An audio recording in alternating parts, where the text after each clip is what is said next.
حضرت ابو بکر رضی اللہ تعالیٰ عنہ کا اصل نام عبداللہ تھا۔ حضرت ابو ہریرہ رضی اللہ تعالیٰ عنہ کا نام عبد الرحمن تھا۔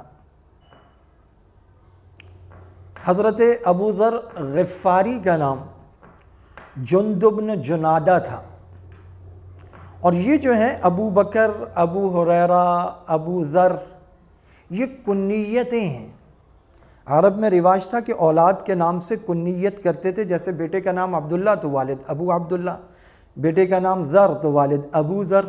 کچھ اور بھی وجوہات ہوتی تھی، جیسے ابو ہریرہ تو ہرۃ سے ہریرہ بلی کا چھوٹا سا بچہ، تو ان کے پاس یہ بھی کہا جاتا ہے کہ ایک بلی تھی جسے بڑا پیار کرتے تھے، تو اس کی تصغیر ہریرہ، تو ان کو کہا جاتا تھا بلی کے ابا ابو ہریرہ۔